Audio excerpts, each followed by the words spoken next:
Every game comes down to a couple of things. This one really boils down to 3. We're going to cover them all tonight on Chiefs Breakdown here on RGR. Let's get after it. I'm Ryan. This is RGR Football. Make sure you like and sub. Hit that bell right now because we're going to get into it. I am flying solo tonight, so you're just going to get me pretty raw. You members can see the real raw here later in the week. It comes down to this for me. You didn't hit Joe Burrow. It's not that hard. Hit the man. He didn't get touched until George Karlaftis and Chris Jones converged.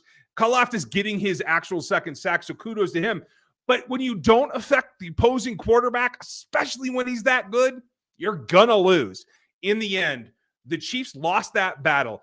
They got 8 hits on Patrick Mahomes. Chiefs got 1 on Burrow, and that's what comes down to the edge. I think Joe Burrow, he kind of lives on that physicality, right? He wants to run the ball. He got shook there a couple of times when he did get hit. If you can't get that done, you're not going to win the ball game. So you got to get after it better. They made some improvements.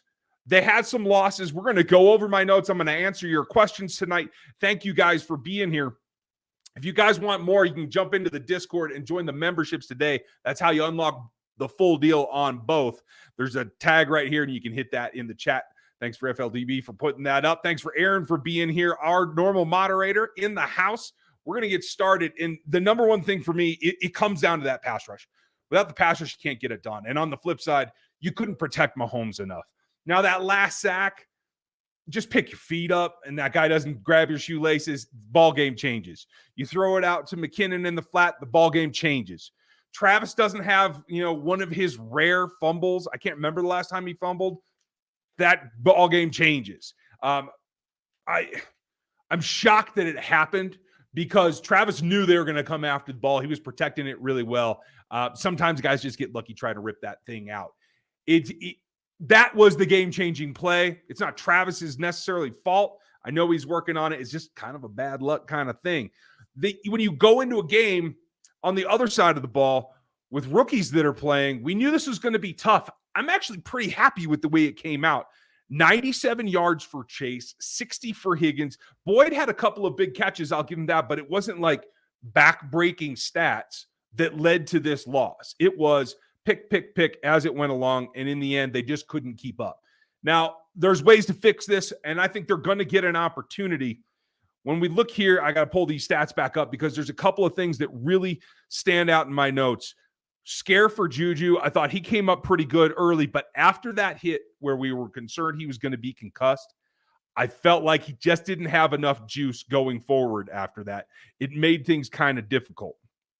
And hey, that's the way that it goes. You can't really get past that. If you don't feel it, you don't feel it.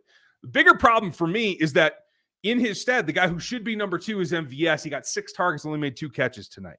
Both teams dropped a touchdown, and that's difficult for me to see. One of my big pet peeves, if your position group includes the word receiver, then you catch the ball. That's all you got to do. That's what it is. I'm actually not sure that there's a spot in Kansas City for MVS any longer in the future. We're going to get into that here. We got some great questions. You guys are stacking them up. That's awesome. Aaron, thank you for being here and handling everything that needs to be locked down. Very much appreciate that.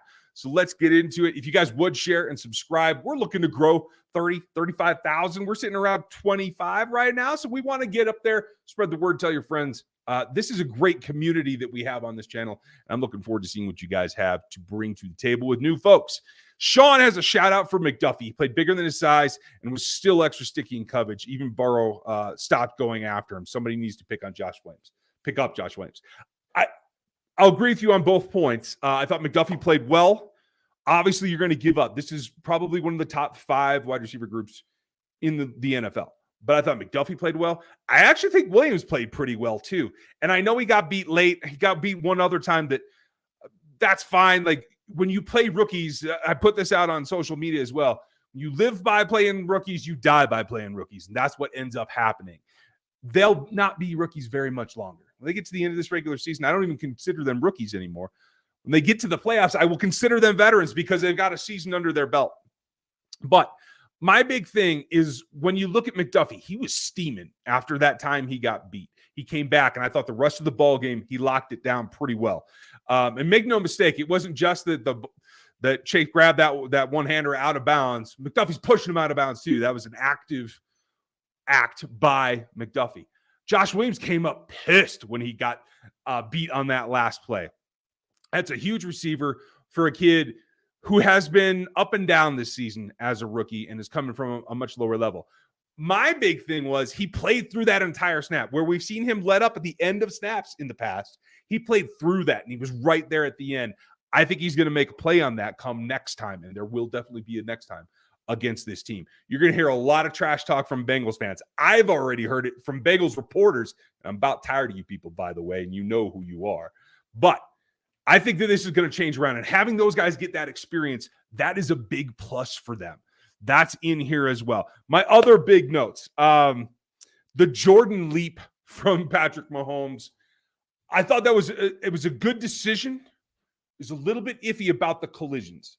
So I can't see it's going to be something that he does a lot, but every now and then, now he's got another weapon in his bag to pull out when he needs to. I felt like generally, I think I've got at least 2 times in here where I felt like he could have taken the yards and just settled down and gotten to the sticks and reset the downs and come back to fight another day. Overall, I felt like they played a very good game plan. They ran the ball enough to make the Bengals stay honest. They threw the ball fairly effectively most of the time. And when they had to scramble, he had to scramble, but he was still extending plays, looking downfield. It wasn't just take the 8 yards to get the first down and start over. And that's the next step. I think this showed a maturation on both Andy Reid and Patrick Mahomes' part. I just need to see it go a little bit farther so that you can do that and be more consistent. Where was Mahomes' pocket awareness today? It was a little bit out there. The line did not help him. Obviously, having Tooney out, Allegretti had a rough outing. Orlando got beat around the edge consistently. Wiley had a tough deal. There's a question in here that I'll hold off on until we cover it, but I think there's something coming that can help that. Spangles came to play, absolutely. Chiefs too busy trash talking this week. I don't think so. It was one guy. It's not like the whole team was just yakking around. You know what I mean? I think Justin Reid let something get the better of him. How much better will the Bengals be if all their guys are healthy if they meet the Chiefs in the playoffs? I mean, hey, Chase looked pretty healthy to me. Mixon, honestly, I think Mixon would have hurt them a little bit more, but not much. There was problems with tackling today. Juan was bringing the wood, and he got a couple of nice hits, but he missed a couple tackles too. Justin Reid kept trying to tackle Pirine high. Nick Bolton kept trying to take him low at his feet. Nick Bolton's got the size to take him high and deliver a blow and knock him back instead of letting him get dragged, whereas Justin Reid needs to tackle at the ankles, at the legs, and take the guy down. So there was just some weird choices that the defenders made in the way that they tried to stop Pirine in particular. But he's a load, and that two-headed monster is going to be trouble. Now, clearly, this is something I think has established the Bengals have the Chiefs number right now. There's just something about this matchup that they have the edge in. I don't think that's going to last forever. I thought it would switch now. I thought it was going to be a 3-point game. I just thought it was going to be in the Chiefs' favor. And let's be brutally honest. I'm not blaming Travis Kelce for this loss. That's a fluke when he fumbles the ball. But if that doesn't happen, the Chiefs win. Let's be real. If that turnover doesn't happen, the Chiefs win, period. So it is a bit of a strange occurrence that made that come around. Brandon, thanks for the support, buddy. Appreciate you, especially on a night like tonight where I'm kind of fired up and I know you guys are pissed off and I don't blame any of us. I'm sorry, Spags. If we're not getting pressure, change it up. And that was exactly my note, Brandon. You hit it on the head. I see a lot of people on social media screaming about they gotta blitz more. They gotta blitz more. They blitzed plenty. It wasn't working. Didn't work when they sent 4, didn't work when they sent 5, didn't work when they sent 6. L'Jarius is super fast, and if he can't get there off the edge, when it takes him literally being unblocked is the only way he can get to the quarterback, it's just not worth it. I was glad they changed up to the zone in the third quarter in particular. I felt like that really helped, and it kept things in front of them and slowed the pace of the game. This might have been a bigger margin if that hadn't happened. But I will say this too. You have to find a way to get there. I think, again, I'm going to go back to what I said at the beginning of the season. If you're going to bring pressure, especially against Joe Burrow, who I think Tony Romo did a good job pointing out that he gets the ball out as fast as anybody except Tom Brady. That's key. So that means you have to go in the A gaps. That means you have to force the lineman to take you. And that means you have to send the linebacker. Nick Bolton almost got home once when they sent him. It was a slight delay, but not a long one. If they just doubled down and did that more instead of doing the outside blitzes, I think they would have had more success. It's just to the point now, Chiefs can't really get home with 4. Not against that group. And honestly, not against many groups. So they still have to bring 5. If you're going to do that, you got to centralize it. You got to attack the A gaps. Otherwise, you cannot affect the quarterback enough. Because even if you don't get home in an A gap blitz, you can at least get up. Chiefs only had a batted pass. We expected, given his track record, they're going to have a ton of opportunities against Burrow for that. And it just didn't happen because they weren't in position. They weren't in front of him as he's trying to deliver the ball and get it out. I think the Chiefs need to take a page from that the next time they meet. Patrick needs to use more quick game. I think there were opportunities there, but again, he was trying to get the deep ball a few too many times. And when you don't have Tyreek and it's MVS out there and he can't make the catch that he should, that becomes a problem. So change it up, Brandon. I'm absolutely with you. Bono, you had my thing here. There was one snap where you got Niang in there. It looked like he moved fine. I didn't even watch the play. I watched him. And I do think that he's going to be okay. I think it might be another week or 3 before he can contribute. But you're going to have another tackle option here eventually. And I think that's going to help them all a lot. If not physically on the field, but mentally for sure. Austin, does this loss ultimately go on the young defense, especially secondary, against these top offenses? Obviously, lack of pressure is part of it. I think it's pressure all the way. Because the young defense, when you're a rookie, they did great for the amount of experience they have against a top wide receiver group. I came away really, really happy with it, to tell you the truth. I think in the end, it's about that pass rush because that's where you have your veterans and that's where you have the guys that are supposed to be able to win, and they didn't. I thought the defensive secondary, the young guys there, actually won more than maybe we should have expected. So I think they outplayed my expectations. Maybe not everyone's, but definitely mine. John, how much of this is going to stick with the Chiefs' head in a negative way? Does this ruin or help confidence in the postseason? It doubles down. It's bitter. So I think it drives focus and it drives desire. That can be negative, can be bitter that way. I don't think it ruins anything, though. I think they understand that they don't have time to screw around. They don't have a margin of error. They have to play their A game on both sides of the ball in order to beat the Cincinnati Bengals. It's just the way it is. Ikia, thank you. Time to move on from Spags soon. Possibly. I actually think he called a pretty good game. I think that he was tempted to blitz late when they knew it was coming. And that last one, if it isn't for Pirine getting hit by Bolton like 4 yards short of the first down and being able to drag him and dive for that first down, that's a stop and that's another possession. And that game's over and the Chiefs win. Like there were probably 6 different scenarios that if one thing changes, the Chiefs win this ball game. So I see these guys as super, super close. This team plays the Chiefs as closely as the Bills do. And maybe they shouldn't. Maybe they lose to the Bills. They are going to play. The Chiefs lost first place tonight, right? Because the Bills have the tiebreaker. Now the Bengals have the tiebreaker. Those two teams have to play each other, as well as the Dolphins. They have a much tougher schedule coming down the pike here than the Chiefs do. So there's a long way to go. And I think one of them is going to have their number, maybe the way that the Chiefs don't. So I expect losses for both those teams. Chris No shows Jones again. Big time game. Again, Joe had all day. Exactly. Send a long hand letter. You name it. I agree. It comes down to that. If you don't hit him, you're going to lose. That's job number one. You have to hit Joe Burrow. I think he takes it well at first. Like I think he bows up and I think he plays better. Eventually you wear him down though. And I don't think he can survive for long. So you got to get after it. You got to be successful. I don't care how you got to do it. You got to get to him. I'm getting some more questions here. You guys are doing great. Thanks for the super chats, you guys. I'm coming with those. Getting those lined up here. We're kind of going through most of my notes. I will hit some of my takeaways here in a little bit if we don't cover all the topics through your questions. And guys, if you're new, make sure you hit that sub right now, hit the like, and ask me a question like No Marxist did here. Put the question marks at the beginning, and that helps me pick them out of the chat. Without Dan here to help me when I slip, I could let something slip through. You never know with me. I get a little bit fired up, and sometimes I can miss something. So I'm grabbing all the super chats right now. I guarantee you, if you want to super chat and support the channel, you will get an answer. Let's see. Is that there? And then Avery. Oh, and don't forget, Back Talk Bros is going to be on later. after we're done here. So check the guys out on their channel as well. Let me get back here to Marxist. There were numerous times Mahomes could have dumped off the second down for the first, and it ended up third and long because of it. Absolutely. That's what I was talking about before. He's looking downfield again because he had opportunities. When he found that they were going to give him some man looks, it was downtown every time because he saw the opportunity. I didn't like it because it didn't work out. I still like the mentality. Always try to go for the throat. I'm okay with that.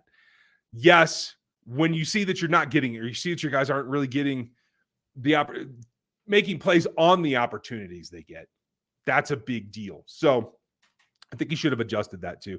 Honestly, if he doesn't get tripped up there, that's another play that he could dump it off, or if he picked his feet up and didn't get shoestring tackled, then that changes that game again. First half, Rojo was open on third, and McKinnon was open on fourth. Yep. But honestly, there were too many passes to the running backs tonight, in my opinion. In the end, it worked out to just be too many. I'm trying to pull that up right now. When you look at the target share, Pacheco only got 2, and I'm perfectly fine with that. McKinnon got 2 as well. Okay, so maybe less than I thought. I don't want to see it too much because you're then allowing the defense to dictate what you're doing. You got to keep them on their toes too. But hey, that's fine. Why does Pat refuse to pass to the flat? Because I think he feels the time ticking, to tell you the truth, and he doesn't want to waste a play. Unfortunately, it ends up backfiring. Are you starting to doubt the defense isn't Super Bowl caliber? Not at all. This defense is better than where they were at this time in 2019. They got to improve. But this defense, I feel, is coming along if they just get the dang pass rush. Now, I know Frank was sick again today and went on the list, and who knows. I got no answer for that. But they got to get it. I thought Carlos Dunlap played a good game. He obviously made an elite play on that fourth down. But if you have to have that every time, you're in trouble. Masterpiece, hope you're doing good. What's the deciding factor that gave the Bengals the win? For me, it's the two things. It's the pass rush and losing the turnover battle. A fluke turnover from Kelce is just strange in and of itself. And in a game this tight against an opponent that plays you this well, you just can't afford that. In the end, you got to come out even or up in the turnover battle. When you don't win. That's just the way it goes. I'm trying to look here at totals because there was another fumble that I don't think got recovered, to tell you the truth. That's what I'm trying to find on the defensive side. Hold on. No, they really only ruled it as 1. So that was it, because I was a little concerned before. I thought I saw some loose balls before. So that's really what it is. You either get to Burrow or you don't have that turnover. I think they win this game. A lot of things were very, very close. Sugar, thank you for the support. Appreciate you. Was it me, or did Chris Jones now line up on the outside? He did. I had at least 6 reps out there. I don't think I caught them all, to tell you the truth. We'll have the snap counts tomorrow, and I'll have his alignments. We'll do the Q&A tomorrow night at 6 like we always do, and we can look at it then, Sugar. I appreciate it. And thank you for the support. I thought, Chris, obviously you would want more. But again, I think it's more about how Burrow just gets the ball out so fast. I thought Chris had a couple of opportunities. It was just like a step late, because he's just flinging the ball out. I think tempo was important. I have tempo in my notes 3 times on the offensive side of the ball that the Chiefs didn't have the tempo to get things done. They changed that, and I think that helps. If you can slow down the tempo, there were a couple of times late. Burrow had to throw one away. Obviously on the sack, there was a third time where the coverage was so good he couldn't get the ball out fast. And that's when you can make noise. So I think everything comes together and they will improve. Does MVS flair for the spectacular outweigh his gaffes in the routine? Not in my opinion, no. It is a net negative for me at this point. I can't tell you for certain how the team feels, but that's how I feel. So I don't think that this can continue. I don't think they can afford to bring him back. There is an out in his contract, so I do think that will happen. Let's see. Getting some more questions. Not going to miss any super chats. And guys, I am going to cover topics, so maybe I won't get every one of your questions on screen, but if you have one that covers the topic, we're going to get to it. And we are going to go another 10 or 15 minutes. And then I have another show we're going to do here. And then I got to switch batteries too, man. There's all kinds of stuff popping off out here. Gina, Red, I just got yours. I know I'm a little bit behind, but I am going to get there. Avery, I'm going to get to you as well. How does this affect the OBJ sweepstakes? It doesn't. It's still a long shot for the Chiefs because of the cap space. But I think he might even see the opportunity to, hey, I can put you over the hump. I can make the difference for you to beat those Bengals. And maybe that's what his selling point is. I think the visit to the Giants was a smokescreen. I think it's just nostalgia. I don't think he ever really considered going there.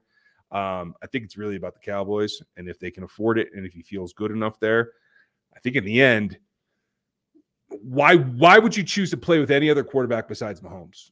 There's just no reason. In the end, it comes down to it. If they can get the money figured out, I think they do it. What are your thoughts on Brown? Do you think that Andy held back a little because we'll see them in the playoffs? I don't know if he held back a lot, but yeah, a little bit. Like I felt like they could have gone to something like they got one jet to Sky and it worked. And they didn't really go back to it. I was a little bit surprised with that. I thought the screen game was effective when they ran it. They didn't go back to that much either. So, Michael, you have a fair point that might be a little bit back there. I thought Brown was susceptible to speed rush like he always is. I think I was disappointed because I don't think Hubbard and Hendrickson are that great. I think they outplayed my expectation for them tonight, and I think that's because Orlando and Wiley did not play up to expectation. Our corners are just a tick off, which is so frustrating because they had the perfect against the wide receiver core. Yeah, you do have to be perfect against them, Muhammad. And I'll tell you this, for being rookies, they're great because you're right. They're just a tick off. It's just a sliver of time that will turn itself around, especially for Josh Williams. Never faced anything like this kind of competition in his entire career. No one he ever played with like this could even make an NFL roster. This is elite of elite, and he's made that leap. I think they're going to be just fine down the road. They got to get a little experience under the rookies' belts, and they're going to be great. Casey, appreciate it. Love this community also. But, man, it's hard to swallow because we now have to listen to all the BS about how they cannot beat these guys and how he can. I know. And unfortunately, it's one of those deals where you're going to hear it until they prove it wrong. I think that they will. I'll be on radio in multiple cities this week, including Cincinnati. So I will bear the brunt of it for all of Chiefs Kingdom, but let him be cocky. I'm fine with that. Let him be cocky.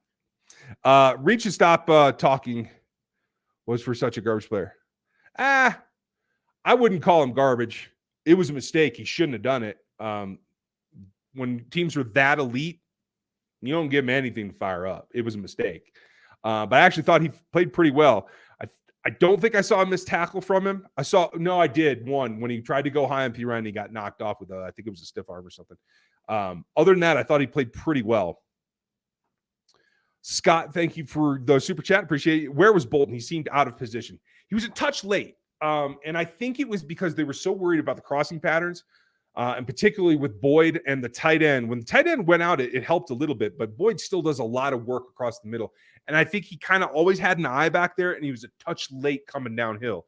I talked about that with Matt Derrick, and that was one of my complaints is there just wasn't enough aggressiveness downhill to go get that. Because even if you tackle him well, Piron's going to drag you half the time.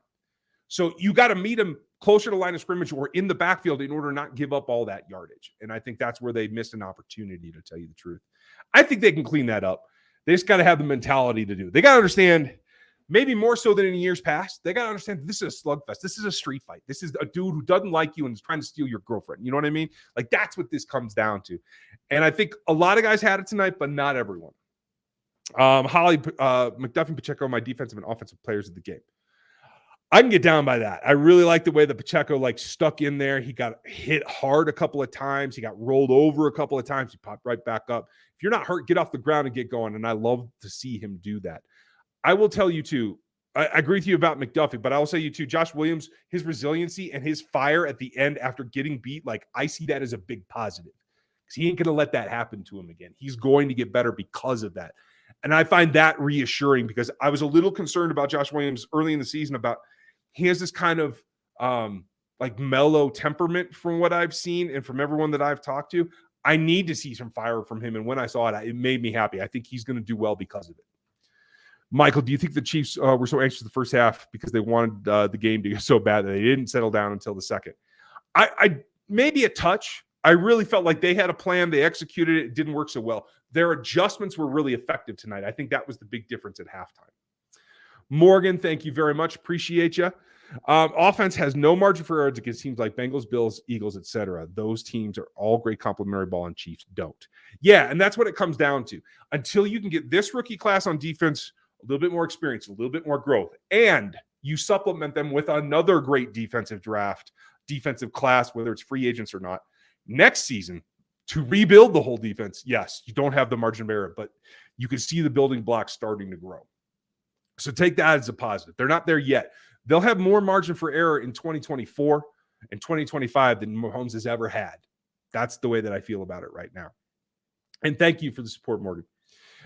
Smash that thumbs up if you guys please would. We appreciate that. And shout out to Aaron Morrow. Our moderator is back. Nice to see you. I didn't get to see the last play clearly because I was already pissed at that point, but I heard others that Dana held off and lost us the game. I don't know that Dana lost anything. I don't know that he would have been able to do anything. The last play that mattered was that, like slant sluggo to Boyd. I think it was Higgins on Williams. After that, it was all over. It was just running out the clock. Super Devil Juice. Chris was doubled a lot today. We need the edges to step up. You're absolutely right. And I thought Carlos did at times. I thought George was working.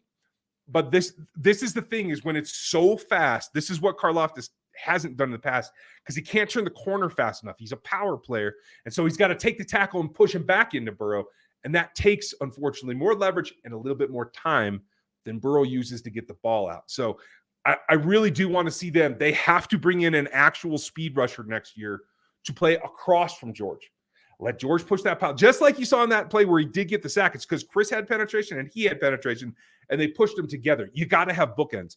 And that has to come from the speed rush opposite him so that he and Chris can get it home. And I think that they will. I just hope that they can find somebody that fits and they don't go back to the well of the old style that they've always used that is no longer effective. Jaden, thank you, buddy. So supportive over the years. Appreciate you. And you guys check out Jaden's channel as well. When you think you can just rely on Patrick to get it done for you, this is what happens. You don't want it in the trenches. You will not win games. Yes, he's human. He does need support from his offensive line. You're absolutely right. And honestly, it wasn't a lot. It was a small margin. A couple of plays. He had better protection. He delivers the ball and this game's over. Anthony, thank you for the support. Chris Jones came up really small today. Why is Dunlap not starting? He doesn't start because they try to keep him on a pitch count because he's old. He's 33 years old, and he just doesn't have the stamina. They overused him last season, and that's why he tailed off at the year. So they're trying to keep him fresh. He's playing a little bit more right now than they want him to because they have to. They're worried about the postseason, and they want Carlos ready for the postseason to make big plays like he did tonight. So that's why. Thank you. You guys, everybody check out what Avery's doing on analyzing draft impact. He's got a lot of great takes. You want to see him. Spags playing 4 to 5 rookies at times and in key spots as they all agreed on new heights. CB is the toughest position after quarterback, and we got all rookies. Yeah, I mean, that's what it comes down to. And again, they got all rookies now. They're getting better, and they're going to be seasoned here in a few games. I really stopped calling them rookies after the regular season. There's a big jump to the first playoff game, and especially for Josh Williams. It was a big jump to go to the Senior Bowl level. Then it was a big jump to come into training camp. Then regular season was a jump for him. When the playoffs come, it's going to be another jump for him. But I feel like he's gotten quicker at adjusting every time. So I feel good about that. McDuffie's a natural. The size got to him a little bit, but he's playing some elite players. I'm pretty anxious with them and Watson and Snead. This is going to be a heck of a group for a long time. Is Mahomes' ankle okay?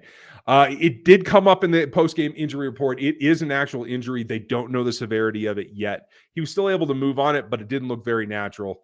I don't know. Knowing him, I think he's going to be all right. We traded Tyreek for this defense. No, you traded Tyreek because he was going to cost you $30 million, and you didn't have a choice. You got this defense out of it, and I know it looks not like a great deal now. Believe me. In 2024, it's going to look great because Tyreek's going to trail off. You see what happens when Tua gets hit. There's issues there. And this defense is going to continue to rise through them. So thank you, though. Appreciate the comment. Their receivers are tougher than our secondary. I mean, you can argue that. They're also a lot bigger. They are sized and physical and can run. They have speed and size. That's what makes them so tough. The secondary soft. I don't necessarily agree with that. They're super young, and the safeties miss tackles at times. So yeah, I wouldn't call it soft though. They had them behind their first downs and didn't commit to the hit. They were scared. They could have stopped them. I mean, some of them could have, yes, but it was honestly the linebackers that were going for ankle tackles that were driving me nuts. Linebackers have the girth to hit somebody, and they weren't. I think Willie's the only one that I saw make a solid impact, to tell you the truth. And for those of you that were worried that maybe Dan was having a meltdown or throwing things through his camera or something, no, just head kid stuff you got to do. But luckily, Royce, this came up at a natural time, and he just popped in. So that's very funny. That's great. That's perfect timing, actually. I was just going through them. Unscripted. Promise. That was all completely unscripted. Yeah, just had some kid stuff to do. Put the little one down while the wife's TDY. Still, unfortunately. So it's been there isn't anything better that I can think of after a loss like that than spending a little cuddle time with the little one on the couch and then, dealing with her not listening for the last 25 minutes. So she doesn't want to go to bed. So we will have no Avery appearance tonight, folks. Sorry. No. Standing room only. So we've talked a ton of topics here, but Dan, but your big takeaway, what's the bottom line for you? Preparation. It again kind of felt like they were unprepared for I'll be honest, this is a better Bengals team than they lost to last year. And defensively, the effort was not there. And I don't think that Justin Reed, one, should feel anywhere good enough about anything in this season. Andy Reid's probably, talking a little talk about that in his head to Justin Reed.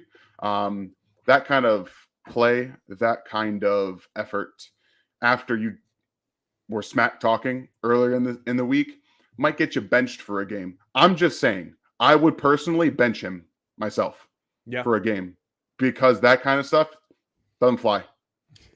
It won't fly with me.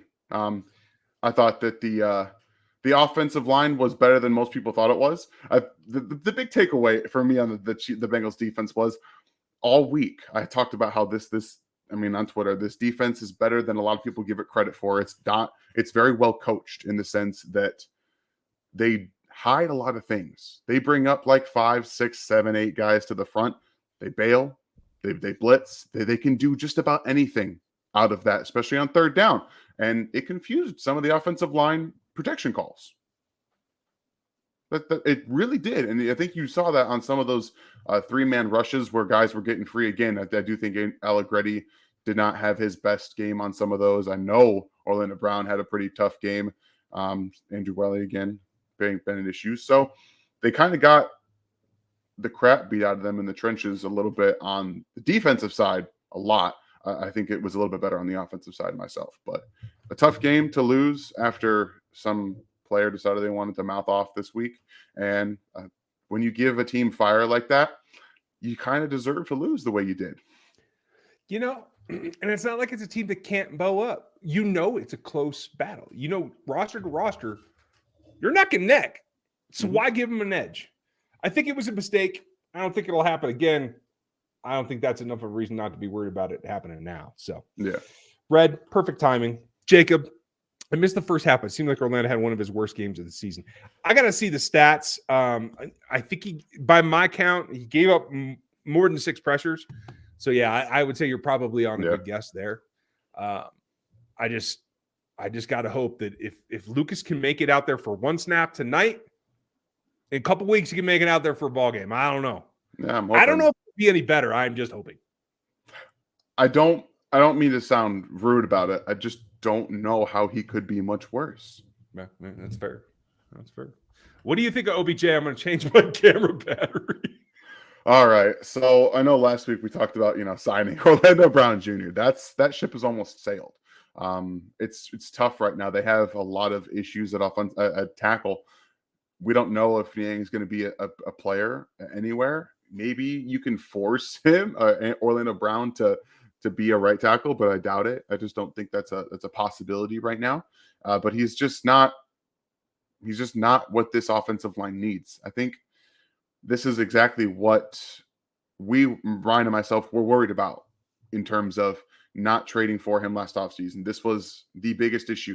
He gets beat every single week around the edge. Every single week. This is not something new. It's not something that they have tried to like figure out. They just have seemingly said, fine, you're going to get beat around the edge. We're just going to kind of try to live with it. And that's not okay. That's not okay. It's not good for your quarterback. It's not good for your team. It's not good for anything.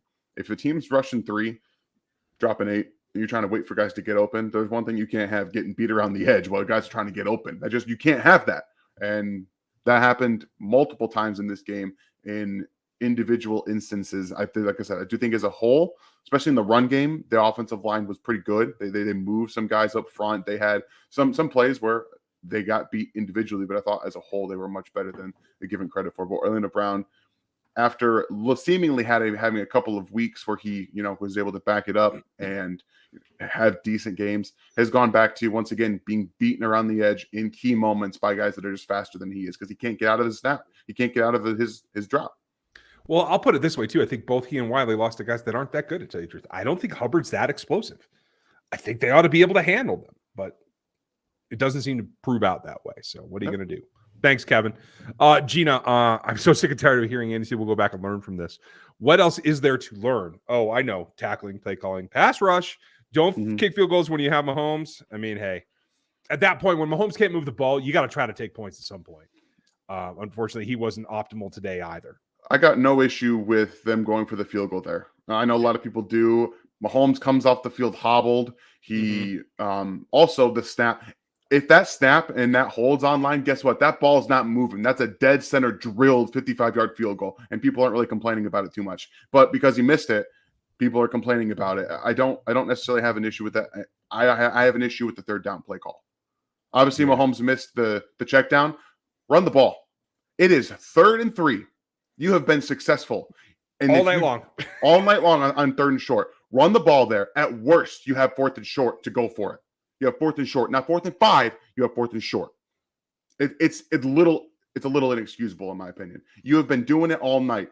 All night. They were balanced. They came in with a plan to run the ball like we thought they should. They were successful at it. They were continuously churning out these 3rd and shorts, these 2nd and shorts. And then in the key moment, they said, I get it. I understand. But the Bengals have been better on 3rd down when you throw the football almost all night. I just didn't like it. I hear you. That PI call on the int was we had early was a little ticky-tack to me. Yeah, I remember putting that down here as well. Yeah. There were several things that were. I was just glad that they actually called an offensive pass interference on somebody. Like, what a novel idea. Doug, we will win out the rest of the season. I mean, we better. I like the way you put that, Doug. And it is a definite possibility. The Chiefs have the easiest schedule of the Bengals, Bills, and Chiefs. They clearly have the easiest schedule. Let's hope that they can turn that around. And quite frankly, let's let the Bills and Bengals beat up on each other. That's what I'm looking for. You know what? Right. Maybe that changes things. I don't know. Des, is there an LT better in the draft than Orlando? That's the problem.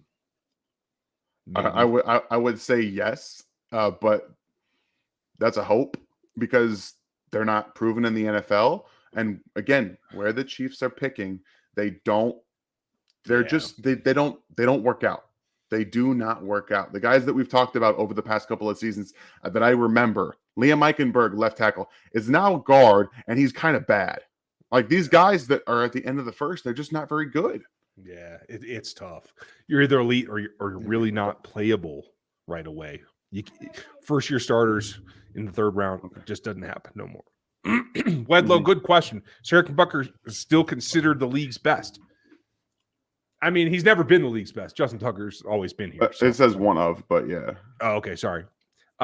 Missing a 55-yarder. On a bad snap. A hole. It was bold. I mean, yeah, it's problematic, but there are a lot of kickers in this league that can't make that, period, ever.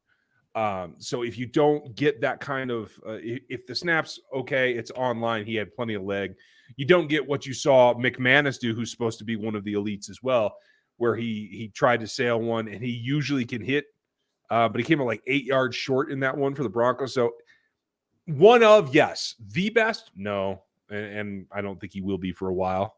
He's got to work some of these things out. How much of a difference do you think Tony would have made today? Some, if Patrick had chosen to use him, because I think Tony's biggest asset right now is the quick game. The slants, the quick drags, the pivot routes, the things that he does really well and uses his change of direction, his short area quickness to his advantage. But Patrick wasn't hitting those, and he wasn't hitting the dump outs. He was looking for more vertical routes, and I don't know that they would have had the right route calls on for him, to tell you the truth. Maybe that's because he was on the field, and I'm totally wrong, Sean. I would hope that they would have if he was available. Let's see. Avery was saying, I love seeing Joshua upset with not making a tough play on Higgins. Yeah, me too. That was a big positive takeaway for me. Shows that how much it matters, and he actually holds himself accountable. He'll be better for it in the long run. You're absolutely right, Avery. I couldn't agree more. Tyler, thank you. Why do you think our safety and DB were so slow to pick up on the running back out of the backfield? It was wide open on the seemingly made no adjustments. It wasn't their responsibility. Those enormous wide receivers, that's what those guys are responsible for. It's the linebackers that have to cover the running backs. Unless you're in dime and then the one safety does. But for the most part of the night, it's the linebackers that had to get there. I thought Willie looked quick at times. And then they brought in Harris. And I think it ruined Willie's rhythm, to tell you the truth, because I didn't think he played as well after that. And I know they feel they need to get him rest, but I felt like it took away his vibe, to tell you the truth. Did you see Brian Cook much in this game? Not till the fourth quarter. Why? That's my question. I thought he's played well while he's had to. You're playing against a team that's decimating you underneath, in the middle of the field. In the middle of the field. Why is there no robber coming down? You're not playing well against the run anyway. And then when they did it late, they did play a couple of robber coverages, and they let Reed play the underneath, and he was up high, where he can't be the player that he is. They will get to this eventually. I think it's a mental capacity thing. It's they don't trust him to understand everything that's coming at him because he's a rookie. I think that will change, and honestly, I think it's a little short-sighted on their part right now. Yep, I'm just and honestly, I think that Spags had a pretty good adjustment in terms of the fourth quarter, the last half. I think that they played well. He had a lot of things set up for the Chiefs defense to succeed, and they did not succeed because they couldn't.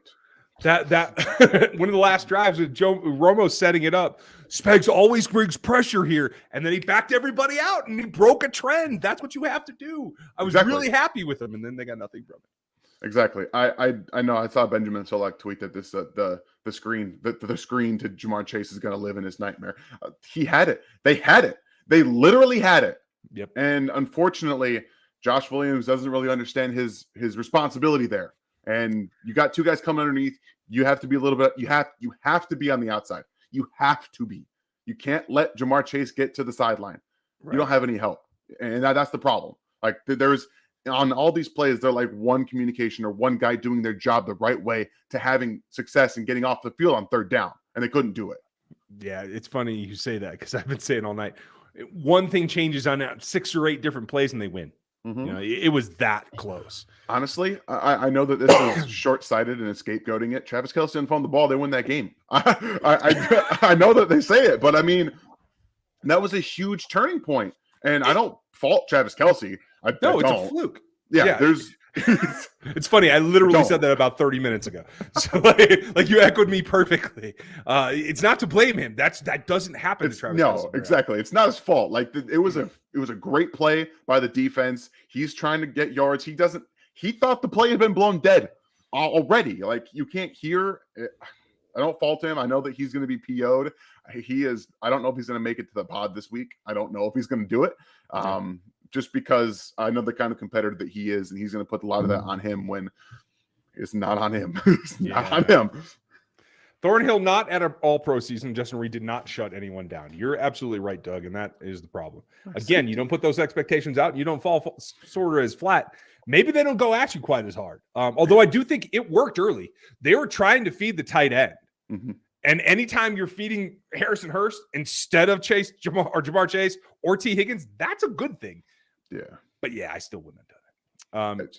Rev says he reminds me of Brandon Carr. I'm not sure who you mean, but maybe it's Reed because I've thought that myself. Maybe, yeah. I don't know, man. I don't think Juan Thornhill's coming back next year. I was gonna get to that. It's coming in the chat. Oh, is it? I agree with you. Unfortunately, he has not evolved into the player I thought he was going to. He's taken a step back in terms of reliability. Thor, will Bates be fine for the fake injury? He might be. I honestly don't know. I know that happens a lot. It should be a flag. It should be a flag. Yeah. And that's not me being petty. I think every team, because everyone does it. Everyone does it. It's not just this game. It should be a flag. You cannot say, "Oh, I'm not hurt, but I'm going to fall down anyway and get a free." I mean, it was an excellent flop on. It was. They did a great job. That's a penalty. It's a delay of game. That's what it is. It's a delay of game penalty. Austin, 3rd and 3. The Chiefs had the numbers. Why didn't they run the ball on the last 3rd down? Question we're asking as well. Yeah, it makes. I don't get that. And we've actually, it's funny. We talk about always putting the ball in Mahomes' hands. You're going to go for it on 4th down. Get to the ball. If you don't get it, give it to him on 4th down and let him do something. Yeah. You don't have to do it on 3rd and 3. It's not a responsibility to do it. You've been so successful running the ball in these short situations. I mean, and honestly, kudos to Jerick McKinnon because he ran his ass off tonight. Yeah, Pacheco did too. Yeah, and not take away from Pacheco, but I was surprised how effective Jerick was tonight. He looked like he wound the clock back a little bit. Yeah, 5 years. Yeah, he looked much better than he has. Even last week, the week before, he was spry. He was explosive. He was doing everything that you want your lead back to do. Yeah. And then they just said, "No, we're not going to run the." It's good. I'm going to have a rant this week. I'm going to do it. I like it. I am so here for it. I'm not even that mad because they got beat. You lose a turnover battle like that in a game that comes down to a 3-point. By the way, I did have the projected score correct. I did say 27-24. I just had him flipped. So I knew this was going to be a close, kind of down to the 4th quarter game. And that fumble, the turnover battle, you win. The Bengals got it. They did. They did it. I'm not even mad about the fact that they did lose. I'm just so fed up with a lot of the situational things and the one guy away and the pass rush. Pass rush. What pass rush? I've been saying it. Yes, the numbers are better. They're the same as they were last year.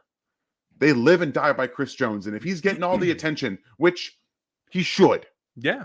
And I don't think he was bad in this game, but, the ball comes out quick. It feels. And then when they blitzed, no one was coming up free. The protections were excellent. The ball was still coming out quick. I can't fault. Bengals O-line won tonight. They won. They dominated in the trenches. No one outside of. I saw Chris Jones win a couple things, get absolutely held multiple times, but they didn't get called. Which in games like that, fine, they don't get called. But no one else is winning, man. No one. Travis said once on New Heights, get out of character trying to do too much and not what you know to do is when mistakes happen. Seems like that was us all night. Wanted it so bad they got out of character. I can agree with that somewhat. In a positive way, they got out of character by running the ball more, and having some balance. But you're right. Maybe that sets your whole equilibrium off a little bit.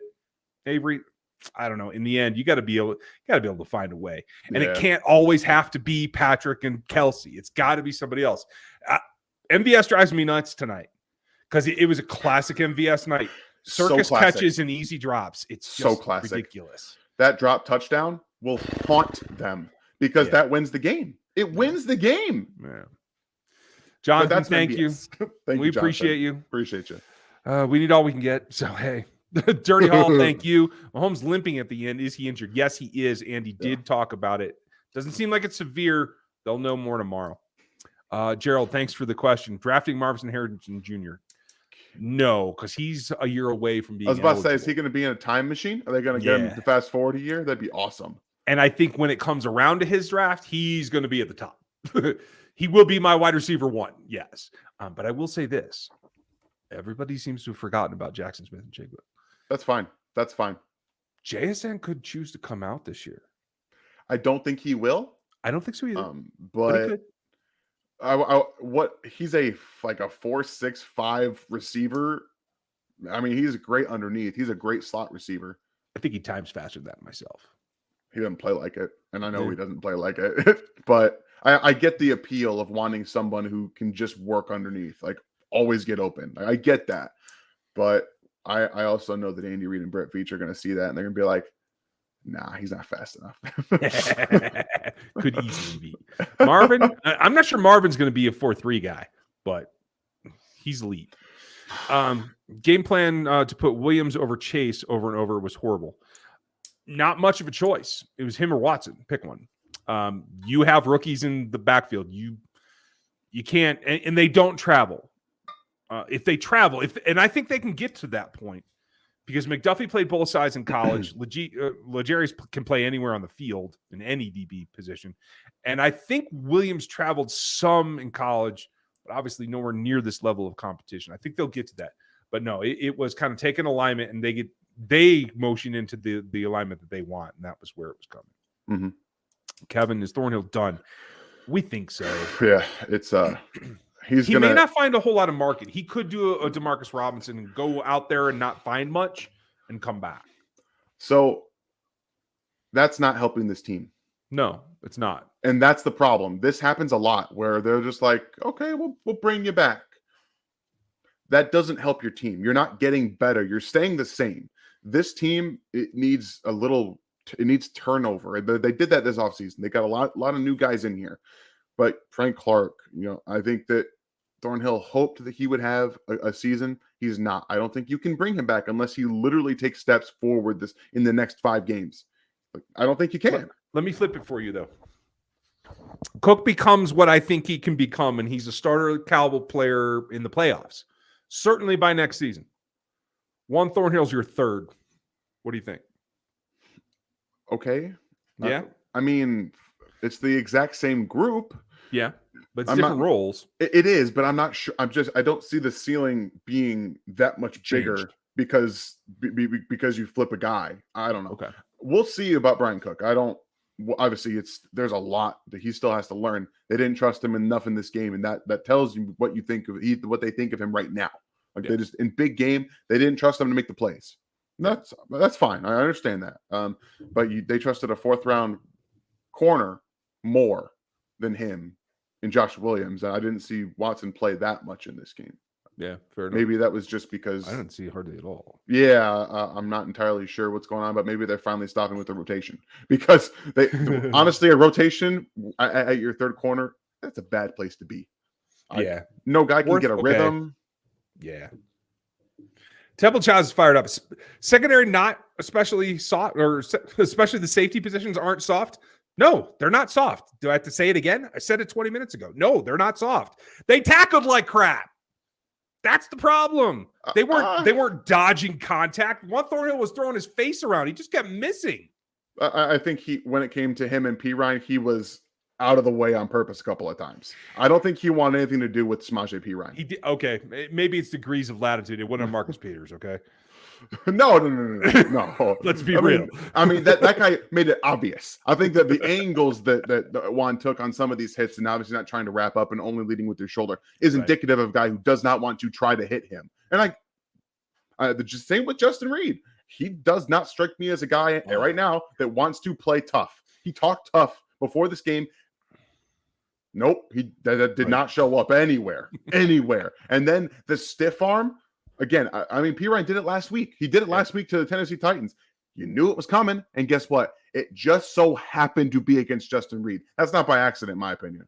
No, I agree with you. I think you saw him coming was like... Yeah. Jaden, thank you for the support, buddy. Appreciate you, Jaden. I think KT and Hardman would have made a difference. Would have made a difference. Thornhill is criticizing Chiefs fans for being negative on Twitter. Don't look at Here Twitter we go. for a player. And we are soft. Odds on winning the Super Bowl. Wow. Justin Reed apologizes to Hayden Hurst for not giving him proper respect. Just got to really here. That's not good. I just saw this pop up on Twitter. Like, this is not. I'm not jumping down the Twitter rabbit hole. He shouldn't have done any of that. We're done talking about it. Thank you, Jaden. Brother Rick, thank you. I couldn't have said it better regarding Reed. Okay, good. I don't remember what was said, but thank you. Oh, when I came on, I talked about it. Appreciate you, Brother Rick. All you. Okay. That's awesome. As long as it's you. Gerald, we got that one. Okay, That's awesome. Britton. I thought two of the only guys that really showed up in this defense were McDuffie and Williams. They got beat a few times, but it's going to happen with these wide receivers. Any thoughts on that? Yeah, I think we've covered that a couple of times. I think, Dan, you don't have any takeaways on super negative side for either of them, do you? No, I thought McDuffie was really good in this game. I know that the couple catches on the sideline, but he knew exactly where the sideline was. Like, he knew exactly where he was in relation to and he was like, yeah, go for it. Throw it. It's got to be perfect, and he's got to be perfect. And he weren't. Like, I think McDuffie was pretty good in this game, and Jamar was pushing off on McDuffie all night. I'm just glad. That shows you how good a rookie got a call against Jamar Chase. I mean, that's pretty incredible in and of itself. And I agree. One of those incompletes is because McDuffie knew exactly where the sideline was. Yeah, two of them. The one-handed catch from Jamar and the touchdown that T. Higgins didn't have. They were him. Absolutely. Mr. Mayor, I appreciate you for being here. I'm disappointed that we lost, but I'm always amazed at some of the things people say after a loss. Yeah, that's right there. That's right, Mayor. You're not wrong, sir. Not at all. Todd, Fangio would fix this Spags zones. Yeah, I mean, I'm not sure all the personnel fit what Fangio would want to do. But and that's the thing. Like, I know that I don't put blame on Spags for this game. Schematically, and the players that he has wanted, I put blame on him for. Sure. That's the thing, is that I don't have any issue saying that he's not the reason they lost this game. The personnel that he wanted is the reason that they lost this game, in my opinion. And if you don't think that Spags has an influence over Brett Veach, we got to go over how the draft works for this. George Karlaftis is the perfect example of that. They pounded the table. He pounded the table for him. Yeah. And he got drafted. And he's going to do it again. His name's Tyree Wilson. We're going to see the same thing over. You're going to hear plenty of rants from me about what they have to have versus what they're going to have, unfortunately. But I don't think it's Fangio that replaces Spags eventually. I think they have an option on this coaching staff right now, and I think that's there on purpose. I'm hoping so. Honestly, I'm hoping so. And then we'll get speed rushers because it'll be a 3-4 front. I guarantee you. I'm kind of ready for a change. We'll see if Andy is. I don't know if he's going to do it. I don't know if he's going to pull the trigger, but I don't. We'll see how the rest of the season unfolds. We'll see. Darius, my whole life this team has been bad at tackling.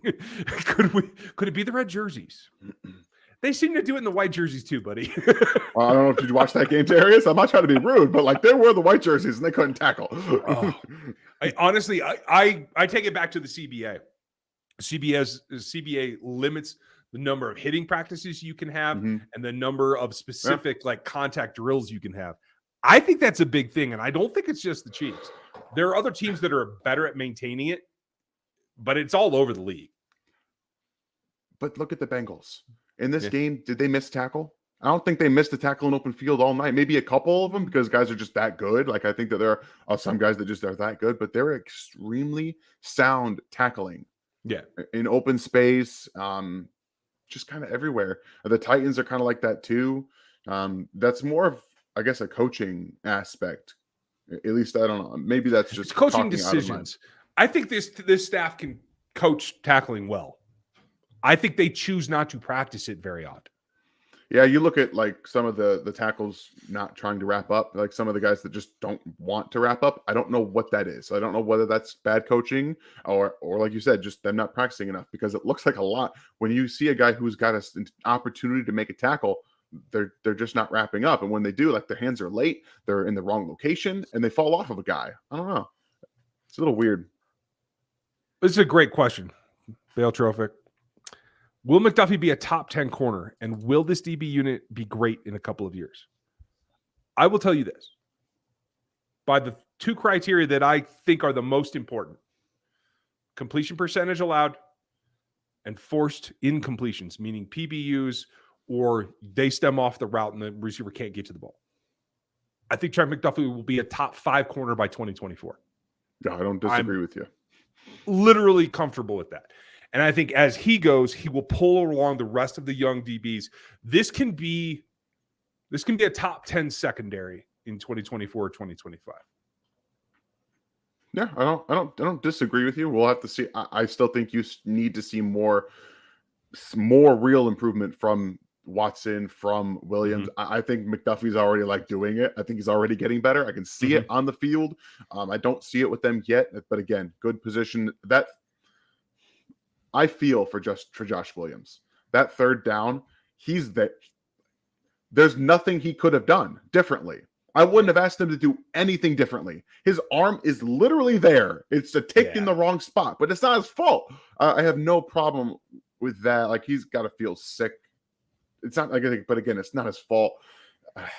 That's a tough one. I thought when he threw it like that's an incomplete pass and they're going to get a field goal, I legitimately was like, okay, here comes a field goal. And then he rolls over and he's got the ball. I'm like,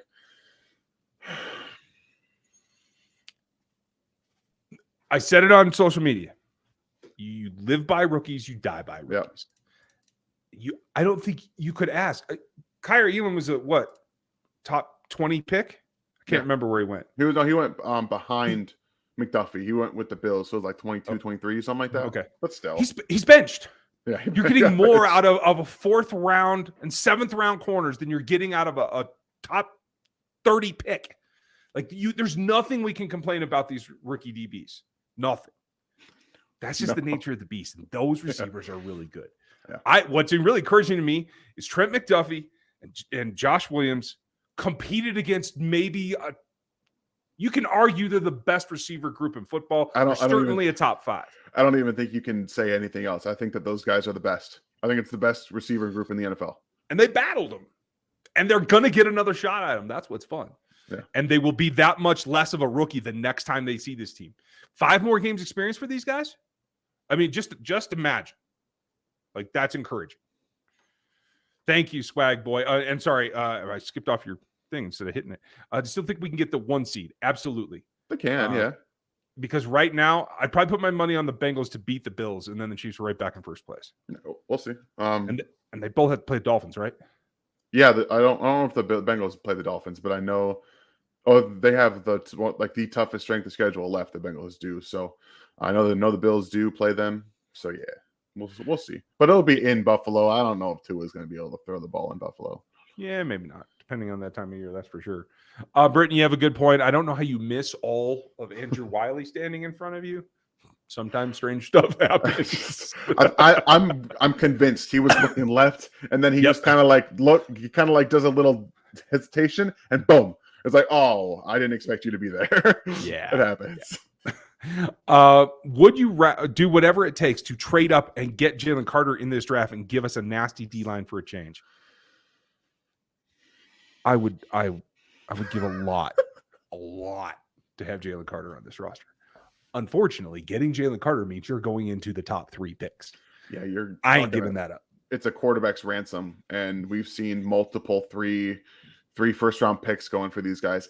It's not feasible. You can't wreck your. It's not a quarterback, so you can't wreck your future because you want a defensive lineman that's going to be really, really good. Ask the Rams what happens when you say F them picks. Yeah, they got a Super Bowl for it, but they are toast. They're toast. And you know what they got after that? A decade of mediocrity. Yeah. Welcome. I really want to have us sit down with Les Need at some point. I might ambush him at the combine or something just to be like, that's all they care about. What the hell are you thinking? You got all they cared about. They wanted the ring, man. How do you think the Chiefs will finish the season? I predicted them at 14-3 on the year. If they win out, they will hit that, and I think that's well within the realm of possibility. Yeah. I think I was at 13-4, so I did have one more loss, but that was earlier in the season. So their schedule isn't exactly a gauntlet down the stretch. I think that the Seahawks will be an interesting game, but outside of that, they need to handle their business. And I think that losing can sometimes, we've seen a little bit earlier in the season where it kind of gets them into gear a little bit. But at this point, it's December. They need to be in gear already. Like a loss can't be what's getting you back into it. You know what I mean? Yeah, I'm with you. Spanglish, are the Chiefs still the best team in the AFC? On any given Sunday, maybe. I mean, they lost to the Bills and the Bengals now, so I think you got to say they're probably third. But honestly, both these games were a coin flip, a play away from changing their outcome. So yeah, I ain't too worried. And that's what you have to hope for. I mean, this is the first time that Mahomes has ever lost to a team for 3 times. Like that's the first time. It was always going to happen. It's unfortunate that they still haven't beaten the Bengals. Like that sucks. It's not fun. They hate it, and I obviously we all do. But I think that at the end of the day, like this is the NFL. Yeah, the Chiefs could have won that game just as easily as they lost it. I think that's the beauty of the NFL is that teams like, the Texans, if they come to play one day, they can pretty much beat anybody they want to. Like that's kind of the beauty and the curse of the NFL. It's not so much in college football where you see just the best teams always win because that's how they can form their teams. But there is a lot of parity at times in the NFL, and right now we're seeing the Bengals having the Chiefs number. I won't say that they're not the best team in the AFC, but right at this moment, I would say the Bengals are better than them. Okay, fair enough. Austin, thank you, buddy. Appreciate you helping us out, and thanks for being with us. Priest Mahomes, I see your comment. I'm not sure what it means, so get back to me and explain to me a little bit more what you're asking for, and I will try to get you something on read. I will say again, please get rugby players to teach these guys how to tackle. Absolutely. I mean, you play a contact sport like that without pads.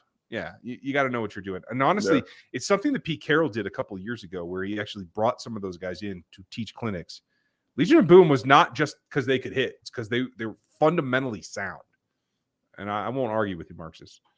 Metal Rocker, welcome back. Hey, Dan. I think Mahomes choked and Kelce fumbled the game away. I was absolutely pissed off that we choked the game away. Is it true that there can be only good things for us this year? Any good things? I mean, they're 9-3. Is that so bad? Yeah. I won't say choked. I think Kelce's fumble was a fluke. And I think this team just they have something that bothers this Chiefs roster, and I'm not sure what it is. I don't know. I don't know. This year, their defense is much better than it was last year, but I think that in terms of a complete game, they competed up until like the fourth quarter. It felt like everything was there. As soon as that fumble happened, I don't know, man. It was tough. Yeah. And it deflated them. And that's what second half turnovers do to a team. I believe they were scoring a touchdown on that drive.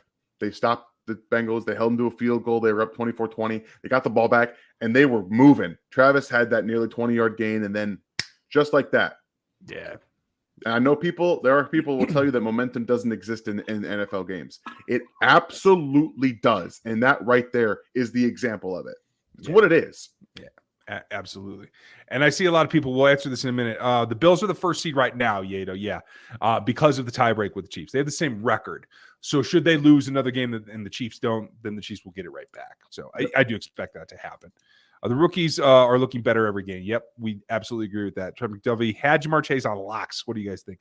I wouldn't say quite that, Rob. Yeah. But he was competitive as any veteran I've seen play Chase in the last 2 years. That's it. Like he was competitive. That was really what it was. And Jamar had a good game. Obviously, he's an exceptional talent. He is a top 5 receiver in the NFL in terms of talent. He is. It's just what he is. But yeah, I think that McDuffie gave him a very good battle, and that's saying something for a rookie who is a little short in the arms, and you could say he's a little undersized, but not really. He's like 6 foot. He's just got shorter arms than you'd like to have on a corner. The he's really good. Yeah, I thought he was 6'01" too. Like, I thought he was over 6'1". Oops, sorry. Meant to star that, not show it. Hold on, Brett. We're getting there. I'm getting a lot of comments on Twitter I want to tell you guys about too. A lot of people bitching and complaining they shouldn't have traded away Rashad Fenton. I hate to tell you, Rashad Fenton gets smoked in this game because he can't run as well as Williams or McDuffie. That's not an option. That would have not been a prettier outcome. You want more pass interference penalties? That's what would have happened. Lucas Niang, Bono, that's the hope. He got a snap tonight. It's the only snap that I saw. Yeah. But hey, they're willing to let him go on the field, and that's a plus. So, hey, we'll see what happens. The question will be, is he really in shape to be a better option? We hope. We'll find out. Rank these teams and how scared you are of them. Thanks, Alyssa. Bengals, Titans, Bills, Dolphins. I mean, I don't know if personally I'm scared of any of them. I Right. think the Chiefs can beat every single one of those teams. I don't think that there is not a team in the NFL that the Chiefs cannot beat. Right. I don't believe that exists. So in terms of like not wanting to see in the playoffs, I want to see everyone. I want to see the gauntlet. I want to see the gauntlet Yeah. personally. Like that's how I feel about it. I think that brings the best out of Mahomes, but in this game, it didn't necessarily do that. And again, a lot of it, in my opinion, had to do with the Bengals defense. It's very good. It is a very good defense. Yeah. I'll do this for you, Alyssa. In terms of toughest matchup for the Chiefs, best to worst, Bengals, Bills, Dolphins, Titans, in terms of like who gives them their best competition. Now, obviously, they lost to both the Bengals and the Bills this year. They're easily capable of beating both. We just got to see them do it. So I think they can get there. Do you think Andy could have stuck with the run more? I actually think there was enough run, to tell you the truth. It was nearly a 50-50 split at one point. Like, it was nearly 50-50. The only other thing that I would have done is I think later in the second half, the outside zone in particular wasn't working so well. Again, I know it's a little bit more dangerous. I want to get to the pitch game. I don't want the option game. I want the straight pitch game. There was also one Sky Moore jet sweep. Yeah. There was one, and it went for like 11, 12 yards. Yeah. They didn't go back to it. Yeah. Andy Reid, I beg of you, Andy. I beg of you. I beg of you. When you find something that works, spam it. Spam it. Make them do something. I know. Do something. You could have had a couple other chunk yard gains, and then they would have actually fallen for a jet sweep at one point. But other than that, they didn't care. You never run it more than once with him. Yeah, it's crazy. Oh, man. Did you ever notice that Chiefs, every time they got inside the 10, Pacheco got pulled? No, it wasn't every time. They did switch in McKinnon fairly often, but I mean, Pacheco was in there on that. The touchdown scored run from the red zone. Yeah. I think he got 2 or 3 cracks at it in the red zone. I thought something like that. I know that the one that he had, it was like a 7-8 yard touchdown run, and again, that was inside the 10. So I think he's earning more trust inside the 10-yard line. And earlier in the season, it wasn't there, but he is building it. You know, he has now back-to-back games inside the 5, inside the 10 of touchdowns. That's going to get you more work down there. Yeah, trust is earned. Brett, and the Bengals and Dolphins have already played this year. I know that was a question earlier, but the Dolphins played Chargers in LA next week and then Buffalo the week after. Okay. So it's Buffalo that still has the Dolphins to come and the Bengals that still have Buffalo to come. So they're going to play in a round robin. And quite frankly, between the Chiefs, Bengals, and Bills, I think they can all be, they might be a triangle of losses. I have no idea. Like it's all that close. Spanglish wanted the same thing, but he was including Bengals, Bills, Dolphins, Chiefs. Right now, you'd have to say that it's Bengals, Bills, Chiefs, Dolphins, right? Yeah. I think that the Bills have had some issues lately, but the Chiefs had too. Again, right now it's a coin flip. If you want to put the Chiefs at 2 at the Bills at 3, I don't argue either one. I do think that the Bengals, as of now, are the best team in the AFC. Yeah, I'm with you. Brother Rick, thank you again. Home field advantage of the playoffs is overrated. It's who's hot that matters. That's absolutely true. Hot can overcome anything. If you're not going to be hot, though, if you're not peaking, if you're a team that's out ahead enough that you're going to rest your starters in the last week or something like that, then you definitely want the bye, though. Yeah. I think it's kind of an either or, to tell you the truth.